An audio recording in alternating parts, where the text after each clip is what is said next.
Halo teman-teman, di sini saya dan teman-teman saya akan membahas sistem perkembangan embrio pada 5 kelas hewan vertebrata, yaitu Pisces, amfibi, reptil, aves, dan mamalia.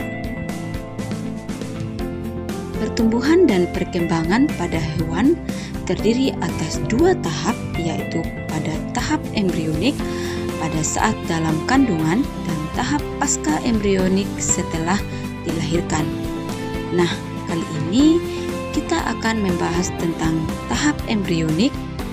Tahap embrionik merupakan fase atau tahap pertumbuhan yang dimulai dari terbentuknya zigot sampai berkembang menjadi embrio.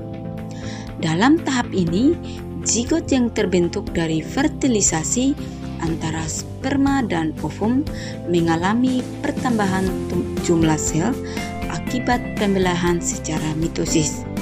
Sementara itu, perkembangan zigot ditandai dengan adanya spesialisasi dan diferensiasi sel-sel serta jaringan untuk membentuk organ-organ hingga individu yang utuh. Tahap embrionik terdiri dari beberapa tahap, yaitu tahap morula, blastula, gastrula, dan organogenesis. Yang pertama adalah tahap morula. Pada tahap ini, zigot mengalami pembelahan mitosis secara berulang kali menjadi 2, 4, 8, 16, 32, dan 64 sel hingga seterusnya. Sel-sel yang terbentuk dinamakan blastomer. Saat berjumlah 64 sel, blastomer berbentuk bola sel yang tidak berongga seperti buah arbai dan dinamakan morula, dan berasal dari bahasa Latin yaitu morum yang artinya arbai.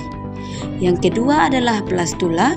Pada tahap ini, sel-sel morula terus membelah hingga akhirnya membentuk suatu bola sel berongga yang berisi cairan yang dinamakan blastula. Rongga pada blastula dinamakan blastosol, sedangkan tahap pembentukan blastula dinamakan blastulasi. Tahap yang ketiga, gastrulasi. Gastrulasi merupakan tahap pembentukan blastula yang merupakan hasil pertumbuhan dan perkembangan blastula. Pada tahap ini, mengalami pelekukan atau invaginasi sehingga terbentuklah rongga yang disebut gastrosol.